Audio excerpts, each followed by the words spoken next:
Economist Mark Zandi warning on this show yesterday that a housing correction could be coming. Take a listen.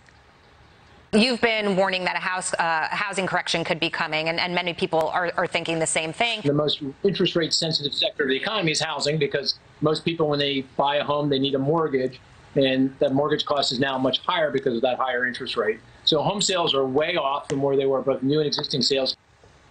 All right, reaction now from Empire State Properties founder and president, Suzanne Miller. Suzanne, I'm so glad that you're here to help us parse through this. Yes, we are watching the inflation number to see how the Fed will react, what will happen with interest rates. You had a certain segment of the population just trying to jump into that drop at 4.99%. But what I think is happening is different than anything we've really seen before. You've got interest rates on the rise. Inventories are building, but not that quickly, right? Because the builders can't get labor. They've got stuff stuck in the supply chain. They're worried about a recession coming ahead. And that's why I think prices, while maybe they've come down a little bit, they still are elevated. And I'm just wondering, where do we go from here?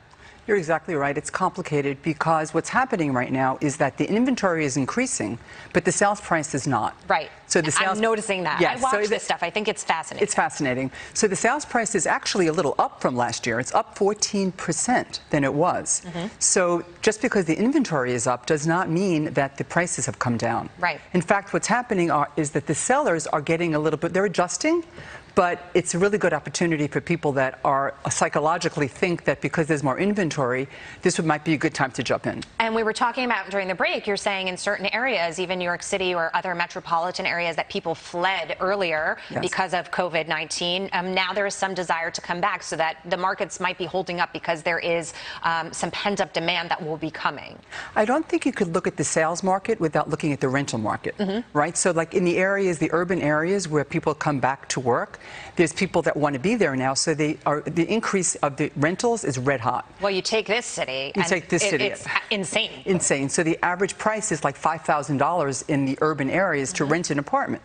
So as long as the rents are high, I think the sales are going to stay high, and you might have more apartments on the market or houses, but I don't think the market's going to come down. Okay, here's the interesting thing about the rentals. I see the prices skyrocketing, and I see them staying on the market a little bit longer. They do go. The demand is there right now, but they were moving like within a day or two. If you watch them on Street Easy, now they may sit for a couple of weeks. We're also in the dog days of summer, so maybe it will pick up again in the fall. But your thoughts, I mean, it's really hard to sort of dig into the psychological mind of the real estate investor and how people are feeling 2 years after COVID-19. Well, the people that had to leave, that left because of the pandemic have come back. The foreign nationals, because there's such a shortage of labor, are coming to these urban cities to work. Tech, they're coming from India, they're coming from Japan, they're coming from South Africa, so they need a place. They're taking up a lot of the inventory. So that's why the rental market is continuing to stay strong. The sales market, the inventory is increasing, but the prices have not come down.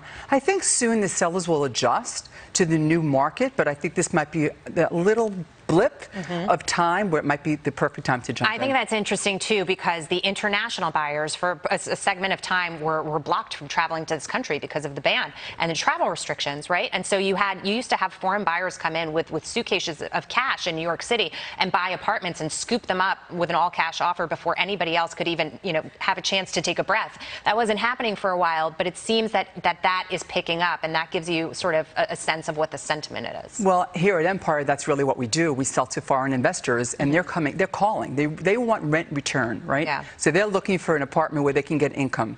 So I think that market's going to come back, and it already has. That's New York City. In a couple of other minutes, that's 2 minutes that I have with you, let's talk about other markets across the country. Where are you seeing strength? Where are you seeing shifts and balances in people's buying patterns and their behaviors? So I think it's pretty much across the country. I think Boston, Phoenix, California, these markets, wherever you have urban cities, that's coming back, and that's the strongest right now. Wow, it's so interesting to me, and I just want to get your sense on where you think interest rates will go. I mean, nobody has the crystal ball to know what Jerome Powell is going to do in September, and there are so many data points that he has to read probably before he makes that decision as well. But we saw rates go up to almost 6%. I have friends who were trying to get into the housing market. They were freaking out. They said, my payment is substantially higher than it would have been last year. The math doesn't make sense anymore. Do you think that we stay around this 5% range, or do you think these rates are headed higher? The average rate for the last 30 years is about 7%. Okay. When I purchased my first home, it was the double digits. I don't think anybody that purchased a home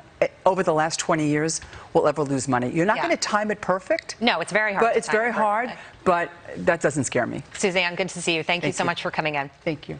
All right, let's take a look at